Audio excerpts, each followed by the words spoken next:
Top quality और consistent performance के लिए सिर्फ सिल्वर पंप नाम याद रखना। 12 જૂન 2025 આ તારીખ અમદાવાદીઓ અને ગુજરાતીઓ અને સમગ્ર દુનિયાના લોકો ક્યારેય નહીં ભૂલે, કારણ કે અમદાવાદમાં એર ઇન્ડિયાની ફ્લાઇટ 12 જૂને બપોરે 1:40 ક્રેશ થઈ હતી। આ દુર્ઘટનામાં અનેક પરિવારોએ પોતાના સ્વજનો છે તે ગુમાવ્યા છે। દુર્ઘટના એટલી ભયાનક હતી કે તેની કલ્પના કરવી મુશ્કેલ છે, પરંતુ દુર્ઘટના બન્યા બાદ કેટલાક સ્થાનિક એવા લોકો હતા જે ત્યાં સૌથી પ્રથમ પહોંચ્યા હતા અને રાહત અને બચાવની કામગીરી પોતાનો જીવ જોખમમાં મૂકી અને કરી હતી।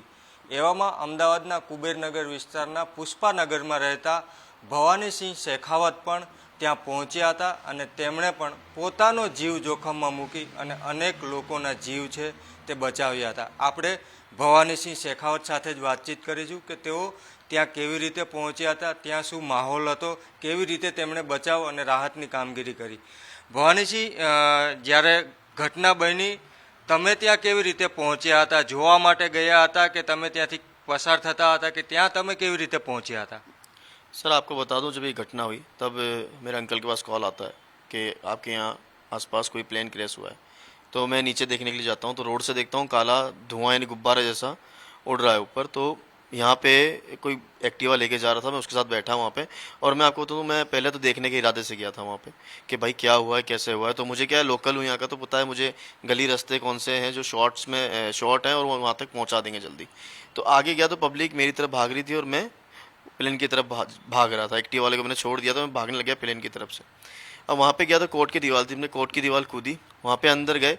अंदर जाते ही देखा कि जो प्लेन का हिस्सा है पीछे वाला, वो एक बिल्डिंग के अंदर, वो जहाँ बच्चे खाना खा रहे थे, जो मेडिकल स्टाफ था, वो घुसा हुआ है उसके अंदर। तो अब आगे से गेट के वहाँ पे गए तो वहाँ पब्लिक बहुत खड़ी थी और सब बोल रहे थे ऊपर मत जाओ, ऊपर मत जाओ, आग लगी हुई है, कभी भी धमाका हो सकता। तो मैंने बोला छोड़ो, चलते हैं ऊपर, क्योंकि एक माँ थी या बच्ची थी, कोई बोल रहा ऊपर माँ या बच्चा फंसा हुआ है। तो मैं ऊपर भागा, ऊपर गया ना तो मैंने देखा सबसे पहले प्लेन का हिस्सा जो पीछे वाला हिस्सा था।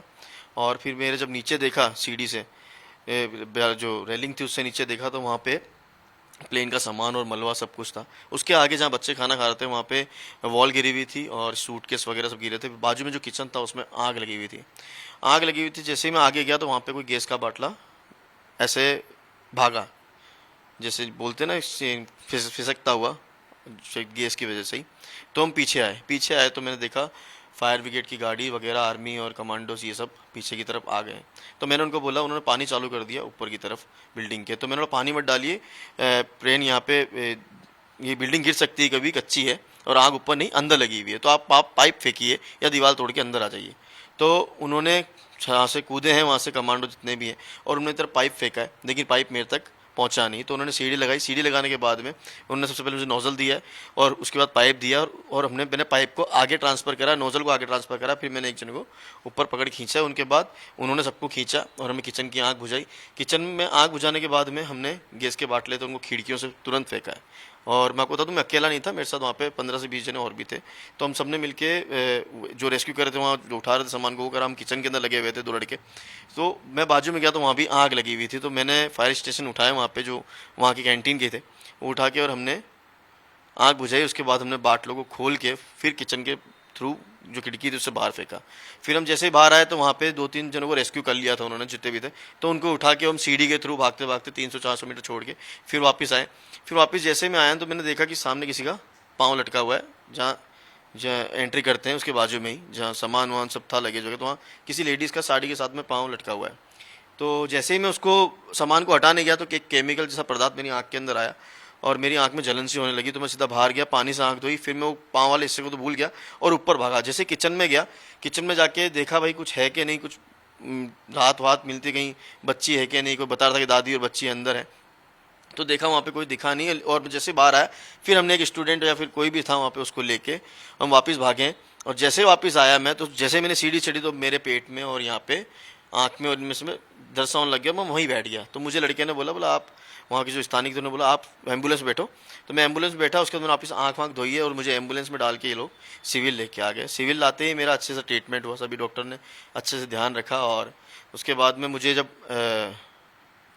अंदर गया जब मुझे B2 के ऐसा कुछ वार्ड था, C7 नहीं, सामने से C7 में हमको डाला गया। तो वहाँ पे मैंने देखा जो प्लेन का बचा हुआ मुसाफिर है रमेश विश्वास, वो मेरे बाजू में ही थे। मुझे नहीं पता था कि प्लेन में बचे हुए हैं। तो मैंने जब उनसे पूछा, मैं आप सर, तो बोले मैं पैसेंजर हूँ।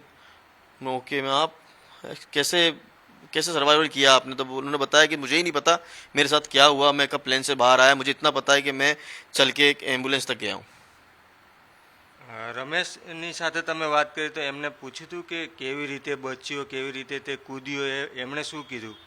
हाँ, ऐसे तो कहूँ कि उसको मैंने पूछा कि भाई आप कैसे बच्चे हो, और ये तो उन्होंने मेरे को बताया, बोले मुझे ही नहीं पता यार मैं कैसे बचा हूँ और मैं कैसे बाहर निकला हूँ और मैं कब पहुँच के यहाँ हॉस्पिटल आ गया हूँ। જ્યારે તમે ઉપર કિચનમાં પહોંચ્યા ત્યાં કેવો માહોલ હતો અને પછી તમે આગળની સાઈડ જ્યાં પ્લેનનો મુખ્ય ભાગ પડ્યો હતો ત્યાં કેવો માહોલ હતો? લોકો આસપાસ એકઠા થઈ ગયા હતા? કેવો આખો માહોલ હતો ત્યારનો? देखिए मैं बता दूं आपको, जो ये जो मेस था, किचन जहाँ बच्चे खाना खा रहे थे, वहाँ के उस साइड भीड़ थी पब्लिक की। और जब ऊपर का हिस्सा ऊपर हम गए तो ऊपर वहाँ पे हमारे साथ 10 से 12 लड़के थे। किचन के अंदर का हाल तो बहुत ही बुरा था, समझ लो कि जान भी जा सकती थी। अगर एक भी बाटला फटता और आग पहले से लगी हुई थी तो हम सब जा सकते थे, हम सब भी मर सकते थे उसके अंदर। पर लेकिन सभी लड़कों ने अच्छी मेहनत करी, हमारे आर्मी कमांडो, फायर ब्रिगेड्स ने भी अच्छी मेहनत करी है।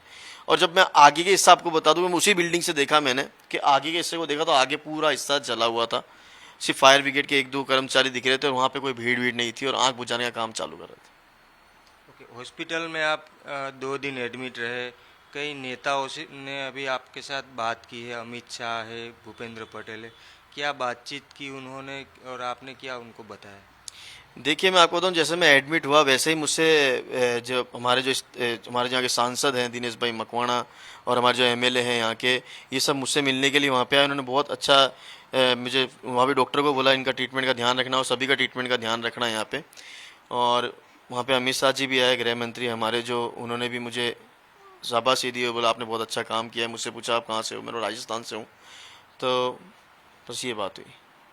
બિલકુલ, તો આ હતા ભવાનીસિંહ શેખાવત કે જેમણે પોતાનો જીવ છે તે જોખમમાં મૂકી અને અનેક લોકો છે તેમના જીવ બચાવ્યા છે।